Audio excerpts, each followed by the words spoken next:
Israel's promised rolling retaliatory attack on the capital of Yemen continued this afternoon. Earlier, the IDF had warned people to leave the area around the main airport in Sana'a. Then this. According to witnesses, there were 4 strikes. Targets included the runway, departures hall, and a military airbase under Houthi control. Whoa! Whoa! At the weekend, a Houthi missile landed near Ben Gurion Airport in Tel Aviv. The Iranian-backed group say they're trying to impose an aerial blockade on Israel, targeting its airports in response to plans to expand IDF operations in Gaza.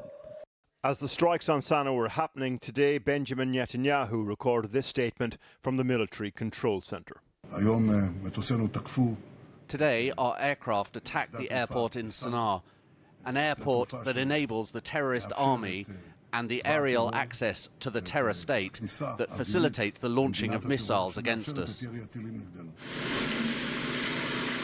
Today's strikes come a day after the port of Hodeidah in Yemen was also hit. The US and Britain have been targeting the Houthis as well, an effort to protect international shipping attacked in the Red Sea.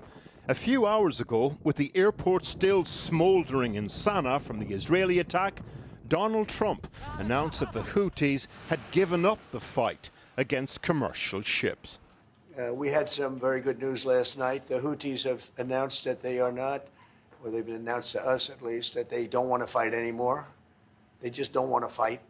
And we will honor that, and we will stop the bombings, and they have capitulated. Is there a deal? Did Israel get the memo? We'll see. It all brings us back to Gaza, of course, the reason for the Houthis' attacks. If they are capitulating, it's not because the Israeli position has suddenly softened. Their latest plan, hundreds of thousands of Gazans forcibly moved to the south of the Strip, and a new, much broader, deeper military offensive. The hope in Gaza is that this plan is an extreme negotiating position by Israel, and that it's no accident it was announced just before Trump's visit to the Middle East next week. Part of the reported Israeli plan, a limited number of aid distribution points administered by military contractors designed to get the population to move. Cue universal condemnation from aid agencies. Clearly, this is something which is extremely concerning. We have to imagine that population has to actually go to military zones or zones controlled by the military to get humanitarian aid. We understand that there would be facial recognition systems that could be used. You cannot use humanitarian aid as a bait or a way to attract population to certain areas. Donald Trump has alluded to a big announcement ahead of his trip to the Middle East next week. What will it be? Is it even related to Gaza? And if it is, what difference will it make to the people in the queues desperate for food? Porrick O'Brien reporting. Well, I'm joined now by Brigadier General Amir Avivi, who previously served in the Israeli Defense Forces and founded the Israel Defense and Security Forum. Good to have you back on the program. I wonder if I could start off with a point of clarification. So you've got President Trump in the Oval Office saying the Houthis have capitulated in their war against Israel and international shipping. And then a member of the Houthi Political Council spoke to Bloomberg Television, as reported by Reuters, that in fact they haven't stopped. So what's actually going on? Well, nobody knows. Israel is waiting to see what will happen. President Trump didn't mention Israel. He mentioned only the trade in the Red Sea. And we're not sure that the Houthis are really going to stop. Israel is in full readiness for any scenario. And if indeed the Houthis have capitulated completely, that this is great news. But we're not sure that this is the case. We'll have to see. So do you think that President Trump was being too optimistic, jumping the gun? Well, I don't know what he knows. I mean, he knows what intelligence or what talks they are having. Israel was very surprised by this announcement. Nobody knew about it. So we're waiting to see how these things evolve.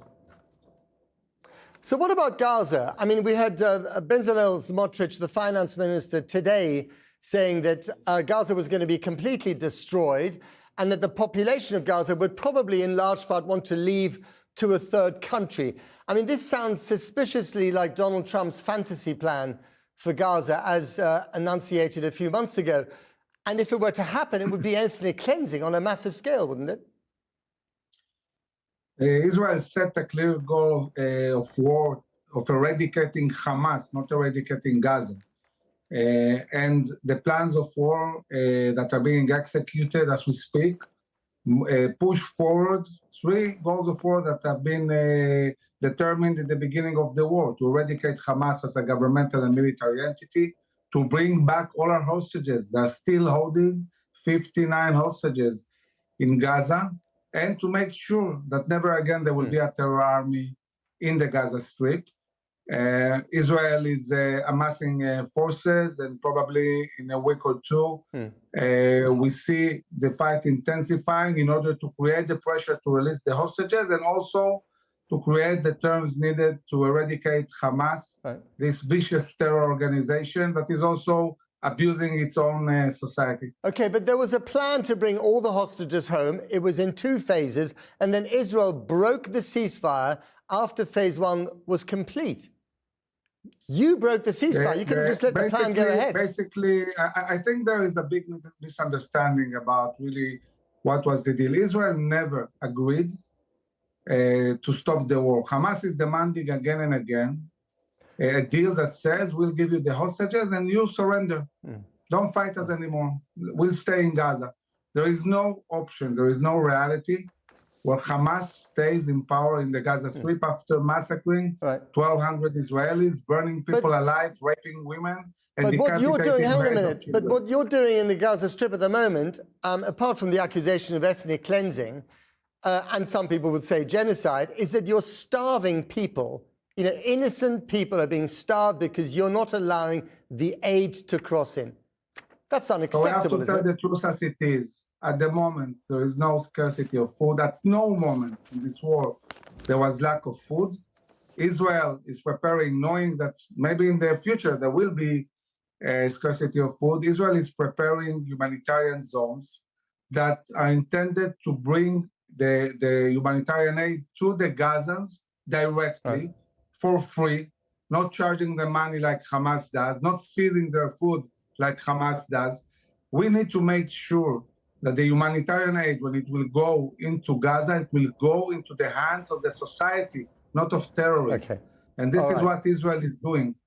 They're planning to bring it to the society. Let's see what part of that actually happens. Amir Avivi, thank you very much indeed for coming on the program.